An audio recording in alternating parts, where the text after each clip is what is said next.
एक समय सावन का महीना था। चारों ओर हरियाली छाई थी।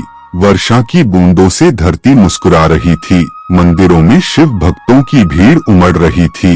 हर कोई अपने आराध्य शिव को प्रसन्न करने में लगा था। उन्हीं दिनों उत्तर भारत के एक छोटे से गांव में एक गरीब ब्राह्मण परिवार की पुत्री कुमारी गौरी अपने मन में भगवान शिव को पति रूप में पाने की प्रबल इच्छा रखती थी। वह न तो किसी राजघराने की राजकुमारी थी, न ही उसके पास कोई विशेष विद्या थी, परंतु उसका हृदय पूर्णतः भक्ति से भरा हुआ था। बचपन से ही उसने अपनी माँ से सुना था कि सावन के महीने में कुंवारी कन्याएं यदि पूरी श्रद्धा से सोमवार का व्रत करें और जल से शिवलिंग का अभिषेक करें तो भगवान शिव स्वयं उन्हें मनोवांछित वर प्रदान करते हैं। गौरी ने तभी से संकल्प ले लिया था कि वह सावन के पूरे महीने उपवास करेगी, बेलपत्र, दूध, दही, शहद और गंगाजल से शिव का पूजन करेगी। हर सोमवार को शिव मंदिर जाएगी, भजन गाएगी, आरती करेगी और अंत में शिव से प्रार्थना करेगी कि वह स्वयं उसके जीवन में पति रूप में आए। उसके माता पिता गरीब थे, फिर भी उन्होंने अपनी बेटी की तपस्या में कोई रुकावट न आने दी। गौरी सुबह उठकर घर के पास बहती नदी से जल भरती, उसमें कुछ फूल चुनती और नंगे पांव दूर मंदिर तक जाती। रास्ता कीचड़ से भरा होता, लेकिन गौरी को किसी चीज से भय नहीं लगता। उसकी आंखों में केवल भोलेनाथ का रूप बस गया था। गांव के लोग पहले उसकी उपासना पर हंसते थे, कहते थे कि भक्ति से क्या होगा, गरीब की लड़की है, किसी किसान से शादी कर ले तो गनीमत होगी। लेकिन गौरी की तपस्या अडिग रही, उसका विश्वास कभी डगमगाया नहीं। एक दिन जब सावन का तीसरा सोमवार आया तो गौरी को मंदिर के द्वार पर एक बूढ़ा साधु मिला, जिसने कहा कि बेटी, तू किसे पाने के लिए इतना कष्ट झेल रही है। गौरी ने हाथ जोड़कर कहा, बाबा, मैं शिव को अपना पति बनाना चाहती हूँ। साधु मुस्कराया और कहा कि भगवान शिव तुझसे प्रसन्न हैं, लेकिन क्या तू उनका रूप सहन कर सकेगी? वे भस्मधारी हैं, त्रिनेत्रधारी हैं, सर्प उनके गले में है, रुद्र रूप में भी विराजते हैं। गौरी ने तुरंत उत्तर दिया कि वह जिस रूप में आए, मैं उन्हें उसी रूप में स्वीकार करूंगी। साधु ने आशीर्वाद दिया और अदृश्य हो गया। उस दिन गौरी की पूजा के समय मंदिर में अद्भुत प्रकाश फैल गया। फूल अपने आप शिवलिंग पर चढ़ने लगे, घंटियां स्वयं बजने लगी और पूरी हवा हर हर महादेव के नाद से गूंज उठी। लोग स्तब्ध रह गए। तभी मंदिर के गर्भगृह से एक दिव्य ज्योति निकली और गौरी के समक्ष भगवान शिव प्रकट हुए। त्रिनेत्र से तेज प्रकाश निकल रहा था, जटाओं से गंगा प्रवाहित हो रही थी, हाथ में त्रिशूल और डमरू था। उनका रूप विराट और शांत दोनों था। गौरी ने चरणों में गिरकर प्रार्थना की, प्रभु, आपने मेरी प्रार्थना स्वीकार की, अब मैं जीवन भर आपकी सेवा करना चाहती हूँ।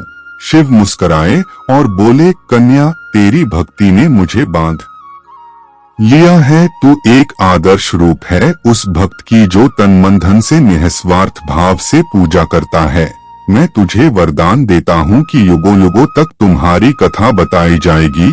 हर वह कन्या जो सावन में सच्चे मन से उपवास और पूजा करेगी, उसे मैं आशीर्वाद दूंगा। गौरी ने प्रसन्नता से हाथ जोड़ दिए। उसी क्षण पूरा मंदिर दिव्य प्रकाश से भर गया और शिव अदृश्य हो गए। लेकिन गौरी के शरीर में अब दिव्य तेज था। लोग उसे देवी मानने लगे। गांव में उसकी पूजा होने लगी।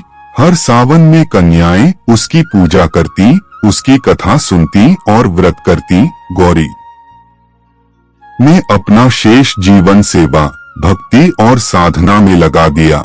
उसने विवाह नहीं किया क्योंकि शिव ही उसके सर्वस्व बन चुके थे। उसके तप से वह स्थान गौरी धाम कहलाने लगा। बाद में वहाँ भव्य शिव मंदिर बना, जहाँ आज भी सावन के महीने में लाखों कन्याएं जल चढ़ाने जाती हैं। यह मान्यता बन गई कि जो कन्या सावन के सोमवार व्रत के साथ साथ गौरी की कथा सुनती है, उसे मनचाहा वर प्राप्त होता है। एक बार एक बड़ी शहर की कन्या साक्षी भी उसी मंदिर में आई। वह डॉक्टर थी, परंतु किसी कारणवश उसका विवाह नहीं हो रहा था। उसकी माँ ने सलाह दी कि गौरी धाम जाकर पूजा करो। वह आई, व्रत किया, कथा सुनी, वहीं की मिट्टी से शिवलिंग बनाकर जल चढ़ाया और श्रद्धा से प्रार्थना की। उसे भी उसी वर्ष एक अत्यंत विनम्र, बुद्धिमान और धार्मिक युवक जीवन साथी के रूप में मिला, जिसने न केवल उसे समझा बल्कि उसका सम्मान किया। तब साक्षी ने समझा कि यह केवल एक मंदिर नहीं बल्कि विश्वास और भक्ति का केंद्र है, जहां भगवान शिव आज भी अपने भक्तों की पुकार सुनते हैं। वर्षों बीते, हजारों कन्याएं यहाँ आईं। किसी ने संतान सुख मांगा, किसी ने अच्छा वर, किसी ने मानसिक शांति, और सबको शिव ने उत्तर दिया, क्योंकि यह शिव का वादा था गौरी से कि तेरी तपस्या के कारण मैं सदा इस स्थान पर उपस्थित रहूंगा और जो भी कन्या सच्चे मन से आएगी उसे खाली हाथ नहीं लौटाऊंगा। इस तरह सावन का महीना कन्याओं के लिए न केवल उपवास और तप का प्रतीक बन गया बल्कि एक ऐसी संकल्प यात्रा बन गई जिसमें वे अपने विश्वास, इच्छाओं और जीवन की सफलता की शुरुआत करती हैं। हर वर्ष जब सावन आता है तो गौरी की कथा सुनाई जाती है। मंदिर में विशेष पूजा होती है। गौरी के जीवन के प्रसंगों पर नाटक होते हैं, भजन गाए जाते हैं और शिव गौरी विवाह उत्सव मनाया जाता है। इस परंपरा ने केवल एक धार्मिक स्वरूप ही नहीं बल्कि कन्याओं को यह विश्वास भी दिया है कि स्त्री यदि चाहे तो अपनी भक्ति से स्वयं भोलेनाथ को भी अपने प्रेम में बांध सकती है।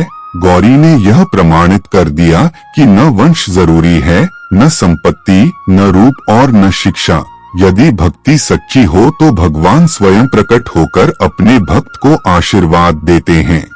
आज जब कोई कन्या सावन में सोमवार व्रत करती है तो वह गौरी को याद करती है, उसकी तरह बेलपत्र चढ़ाती है, दुग्धाभिषेक करती है और अंत में कहती है, हे गौरी, जैसे तुमने शिव को पाया वैसे मैं भी पाऊं, मेरा भी जीवन शिवमय बने। और गौरी की आत्मा आशीर्वाद देती है। मंदिर की घंटियां बज उठती हैं, फूल बरसने लगते हैं और हवाओं में गूंज उठता है, नमः शिवाय। उस दिन जब गौरी की आत्मा ने आशीर्वाद दिया और मंदिर की घंटियां स्वतः बस उठीं, तभी मंदिर के मुख्य पुजारी ने घोषणा की कि इस स्थान को अब कुमारी गौरी तपस्थली के नाम से जाना जाएगा। उन्होंने कहा कि यह केवल एक मंदिर नहीं बल्कि एक शक्तिपीठ है, जहां कन्याओं की सच्ची प्रार्थना भोलेनाथ तक सीधा पहुंचती है। और फिर क्या था, हर वर्ष की भांति सावन आता गया और प्रत्येक वर्ष हजारों नहीं बल्कि लाखों कन्याएं वहां आने लगी। कोई माँ अपनी नवजात बेटी को लेकर आती, कहती, हे गौरी, मेरी बेटी भी तेरे जैसी बने। कोई वृद्धा अपनी पोती का हाथ पकड़कर कहती, तू भी व्रत कर, तेरे जीवन में शिव जैसा पति आए। और हर कन्या जब बेलपत्र, गंगाजल और दूध से अभिषेक करती तो लगता मानो स्वयं गौरी उस जल को स्वीकार कर रही हो। धीरे धीरे वह स्थान नारी शक्ति का प्रतीक बन गया, जहां कन्याएं आत्मविश्वास और भक्ति की शिक्षा पाती, जहां वे यह सीखती कि एक कन्या यदि ठान ले तो वह अपने जीवन को तपस्या, भक्ति और आत्मबल से संवार सकती है। समय बदला, युग बदले, लेकिन कुमारी गौरी की कथा हर पीढ़ी में दोहराई जाती रही, यहाँ तक कि शहरों में रहने वाली पढ़ी लिखी कन्याएं जो व्यस्त जीवन जीती थीं, वे भी सावन में अपना समय निकालकर गौरी धाम आती। मोबाइल, इंटरनेट और सोशल मीडिया के युग में भी जब वे शिवलिंग के सामने खड़ी होती तो आंखों में वही भक्ति, वही श्रद्धा होती जो कभी गौरी के नेत्रों में थी। मंदिर के पुजारी अब विशेष कथा सत्र आयोजित करते, जिसमें गौरी की जीवन गाथा का विस्तृत वर्णन होता। लोग सुनते, सीखते और भाव विभोर हो जाते। एक बार दिल्ली से आई एक युवा वैज्ञानिक कन्या अन्विता ने जब इस कथा को सुना तो वह रो पड़ी। उसने कहा कि मैंने सारा जीवन तर्क और विज्ञान में खपा दिया, पर आज मुझे समझ आया कि विश्वास और भक्ति भी एक ऊर्जा शक्ति है। उसने अगले ही दिन व्रत शुरू किया, नंगे पांव मंदिर तक गई, बेलपत्र चढ़ाया और आंखें बंद कर शिव से प्रार्थना की, हे नीलकंठ, मुझे आत्मिक शांति दो, मेरे जीवन में तुम्हारी कृपा हो। और तभी मंदिर के बाहर अचानक मूसलधार वर्षा होने लगी। लोगों ने इसे शिव की प्रसन्नता का संकेत माना। अन्विता की आंखों से आंसू झरने लगे और वह भाव विभोर हो गई। लौटकर उसने अपनी विज्ञान की शोध में ध्यान और आंतरिक ऊर्जा को विषय बनाया और पूरी दुनिया को यह बताया कि कैसे श्रद्धा भी एक विज्ञान है। इस तरह गौरी की कथा केवल धर्म तक सीमित नहीं रही, वह आस्था, शक्ति और जीवन की प्रेरणा बन गई। हर कन्या जो इस स्थान पर आती वह केवल एक व्रती नहीं बल्कि एक साधिका बनकर लौटती। उसके अंदर आत्मबल का जन्म होता। एक दिन एक कलाकार कन्या मधुलिका मंदिर में आई। उसने गौरी की कथा सुनी और उस पर एक भव्य नृत्य नाटिका तैयार की। जब वह मंच पर गौरी बनकर शिवलिंग के समक्ष नृत्य करती तो दर्शकों की आंखें छलक उठती। एक दृश्य में जब वह शिव को पति रूप में बुलाती और शिव प्रकट होते तो पूरे मंच पर ऐसा आभास होता मानो शिव स्वयं आ गए हों। लोगों ने उस प्रस्तुति को नारीतप की गाथा का नाम दिया और उसे देश भर में आमंत्रण मिलने लगे। गौरी की कथा अब केवल मंदिरों में नहीं बल्कि स्कूलों, विश्वविद्यालयों और नाट्यशालाओं में भी गूंजने लगी। एक बार एक पत्रकार कन्या रागिनी ने इस मंदिर और गौरी की कथा पर वृत्तचित्र बनाया। जब वह शूट कर रही थी तभी एक वृद्ध महिला ने कहा, बेटी, इसे बस शूट मत कर, इसे महसूस भी कर, तभी तेरा काम सार्थक होगा। रागिनी ने उसी रात गौरी की तरह नंगे पांव मंदिर तक जाकर जल चढ़ाया। उसकी आंखों से आंसू बहने लगे। कैमरे की फ्रेम में भले दृश्य आते रहे लेकिन उसकी आत्मा में भक्ति उतर चुकी थी। उसने बाद में उस वृत्तचित्र का नाम रखा तप की देवी गौरी। और जब वह रिलीज हुआ तो लोगों ने पहली बार जाना कि सावन और कुंवारी कन्याओं का शिव से क्या आध्यात्मिक संबंध है। उस फिल्म को राष्ट्रीय पुरस्कार भी मिला और एक नया अध्याय जुड़ गया गौरी की महिमा में। समय गुजरता रहा लेकिन कुमारी गौरी की आत्मा आज भी मंदिर परिसर में ममता की छाया बनकर उपस्थित रहती। हर कन्या जो मंदिर की सीढ़ियां चढ़ती है उसे एक अदृश्य शक्ति सहारा देती है। मंदिर की दीवारों पर अब गौरी की कथा चित्रों के रूप में अंकित की गई है। एक चित्र में वह जल लाती है, दूसरे में बेलपत्र चुनती है, तीसरे में शिवलिंग पर अभिषेक करती है, चौथे में शिव के समक्ष नतमस्तक होती है और अंतिम चित्र में शिव उसे आशीर्वाद देते हैं। ये चित्र न केवल धार्मिक हैं, बल्कि भावनात्मक यात्रा की झलक भी हैं।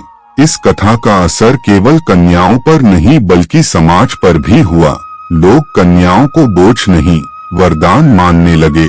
कई घरों में कन्या जन्म पर मिठाइयाँ बांटी जाती। कहा जाता, हमारे घर एक और गौरी आई है जो किसी दिन शिव को भी अपने प्रेम में बांध लेगी। कुमारी गौरी की कथा यह संदेश देती है कि भक्ति, सच्चाई और आत्मबल ही नारी की सबसे बड़ी शक्ति हैं।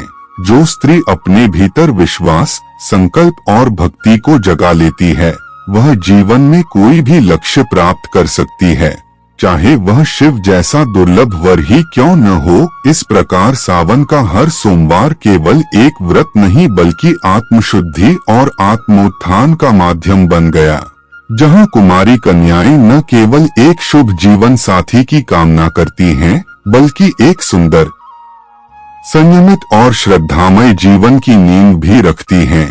और जब भी आकाश में सावन की पहली घटाएं छाती हैं तो मानो दूर किसी पर्वत से शिव का यह संदेश सुनाई देता है, हे कन्याओं, गौरी ने जो मार्ग दिखाया उस पर चलो, तुम्हारा जीवन भी उज्जवल होगा और मेरा आशीर्वाद सदा तुम्हारे साथ रहेगा।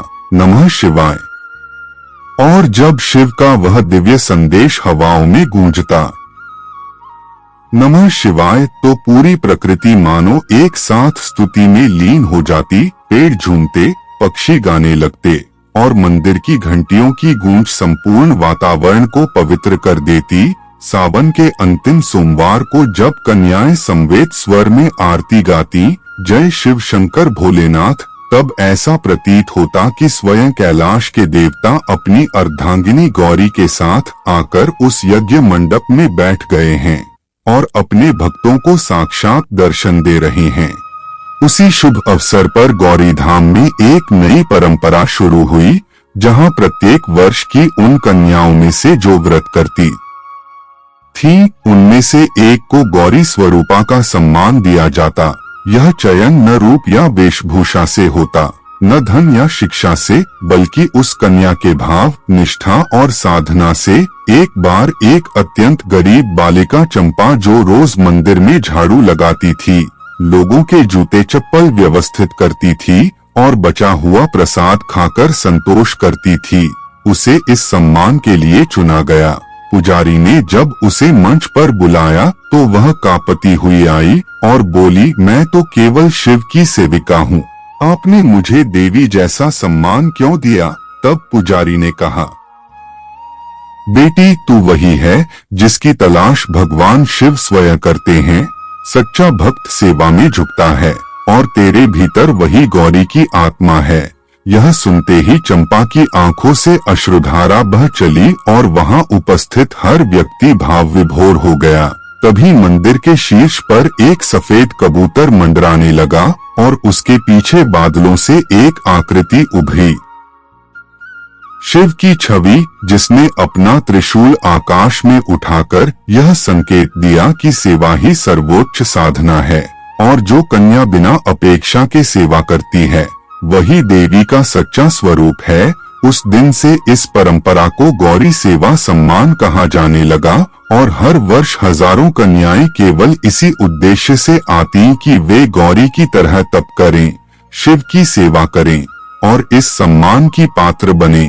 धीरे धीरे वह मंदिर केवल भक्ति का केंद्र नहीं रहा, बल्कि नारी सशक्तिकरण, आत्मनिर्भरता और जीवन के उच्च आदर्शों का विश्वविद्यालय बन गया। वहाँ योग, ध्यान, स्वाद, यह संगीत और कला की शिक्षा भी दी जाने लगी, ताकि कन्याएं केवल बाहरी सौंदर्य नहीं बल्कि आंतरिक तेज से भी युक्त हों।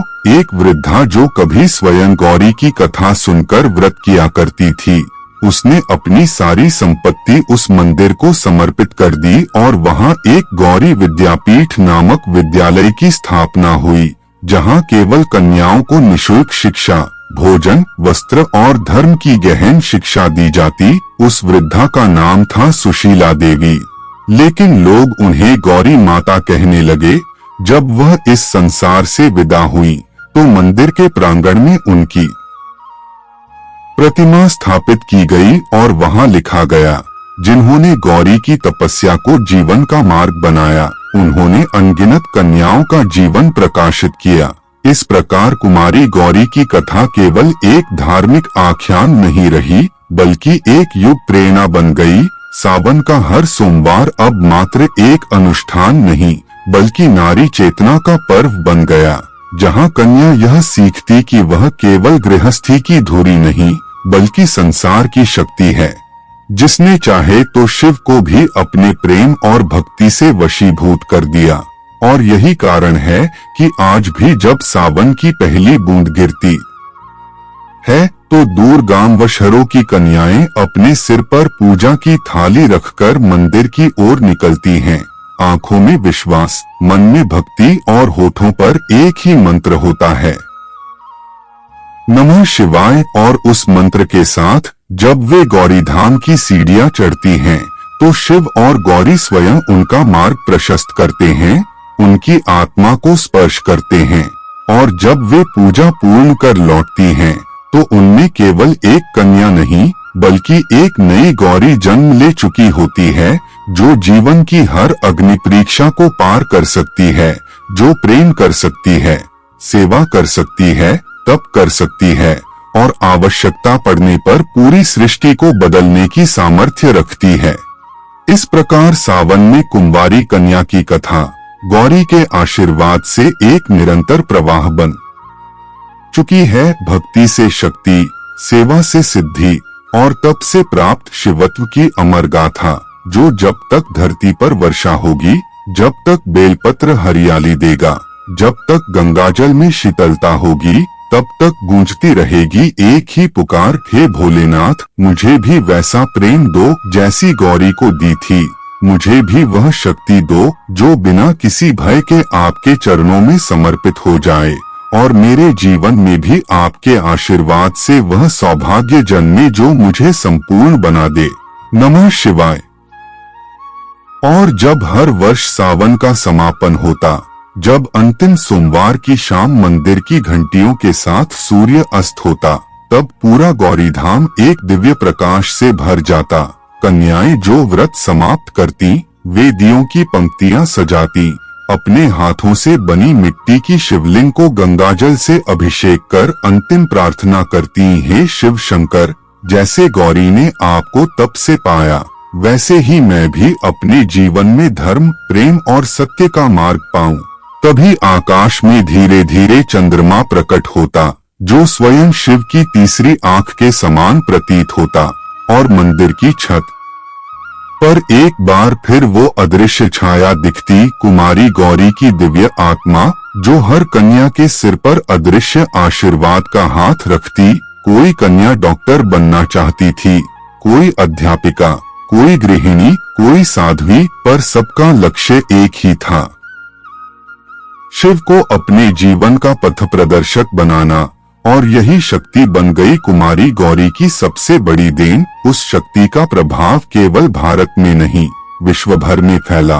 विदेशों में बसे लोग जो भारत की संस्कृति को भूले बैठे थे, उन्होंने भी जब इस कथा को सुना तो वे भाव विभोर हुए। अमेरिका में बसे एक प्रवासी भारतीय परिवार की बेटी कियारा ने इंटरनेट पर गौरी कथा की एक डॉक्यूमेंट्री देखी और भावनाओं से भर गई।